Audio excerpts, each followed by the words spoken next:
nous présentons un roulageur. L'objectif de cet outil, c'est de détruire la partie foliaire du couvert sans toucher au sol, enfin en tout cas le moins possible.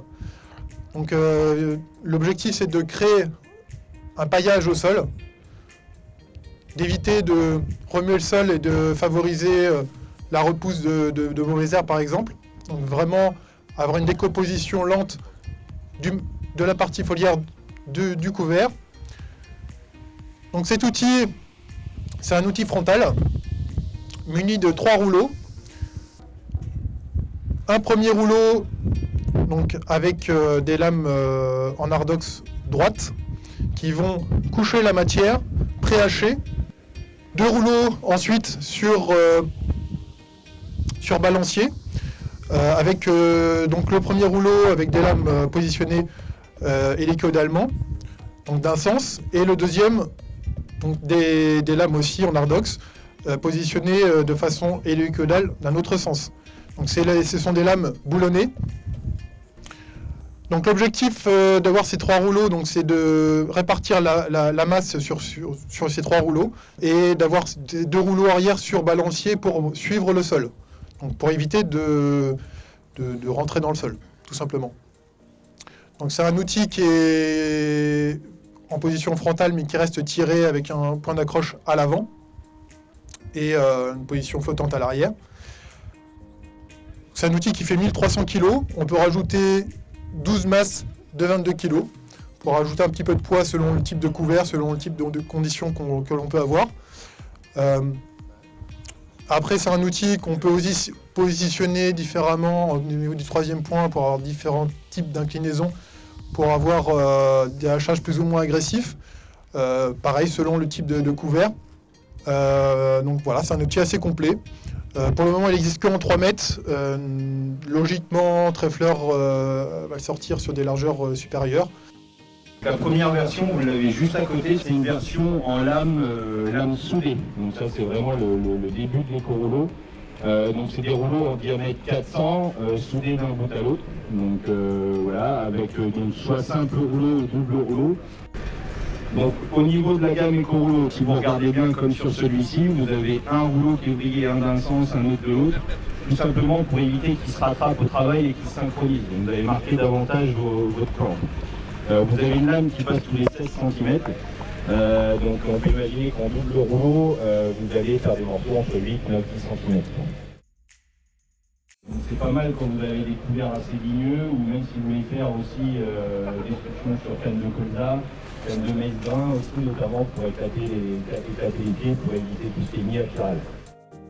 Donc là, 2 tonnes 2, en gros, vous avez 275 kg de pression au mètre.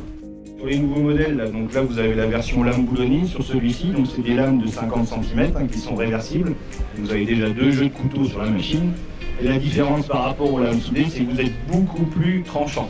Donc notamment en couvert ligneux, quand on veut attendre un petit peu plus pour faire de la biomasse, c'est intéressant d'avoir la lame boulonnée. Et notamment aussi après quand vous êtes dans des sols pierreux, si vous avez peur de casser une lame, l'intérêt c'est que vous pouvez intervertir votre lame, la retourner. Donc le principe voilà, de l'outil, c'est vraiment de coucher la végétation sur le sol. Le contre-couteau, ça reste le sol, donc il faut quand même avoir un sol relativement plat.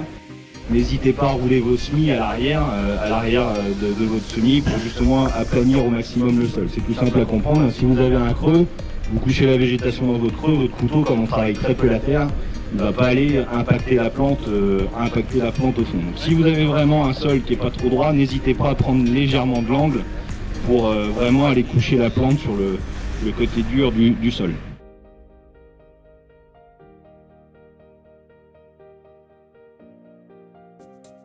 C'est un outil qui a un rouleau cutter à l'avant sur le même principe que le Bonnell ou le Treffler.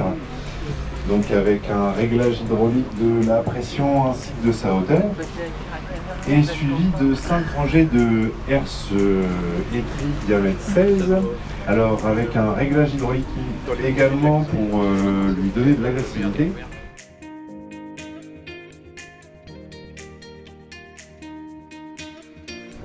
Vitesse d'avancement autour de entre 12 et 15 km/h, donc sur 6 mètres 20 de large. Alors, deux choses possibles avec ces RC filles. Première chose, quand nous venons détruire un couvercle, ça permet d'étaler et de relancer un petit peu la minéralisation au niveau du sol. Et l'été, ça peut permettre aussi, en escamotant ce rouleau cutter devant, d'étaler des pailles derrière un passage de batteuse en broyant la paille. Donc voilà. Après, si nos munitions également d'un semoir à engrais vert, il pourrait permettre aussi de semer les couverts en direct. Donc voilà un petit peu l'idée de l'outil.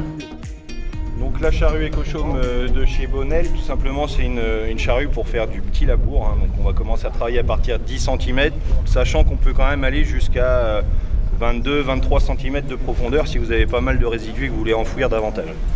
Le principe, c'est qu'on a un nombre de corps un peu plus important qu'une charrue conventionnelle et surtout, vous n'avez pas de rasette par rapport à un corps classique conventionnel. Vous allez avoir un déflecteur au-dessus de votre versoir, le but étant vraiment de mélanger la matière organique avec la terre, quoi. Donc c'est vraiment faire un bon mélange terre-paille pour avoir une meilleure dégradation derrière. Donc c'est une charrue économique aussi, comme vous travaillez de peu profond, c'est moins tirant, ce qui vous permet aussi d'emmener un peu plus de corps. Donc là vous avez des corps convertibles, donc 12, 14 ou 16 pouces. Là ici elle est en 14 pouces, donc c'est une machine qui prend 2,80 m en 8 corps.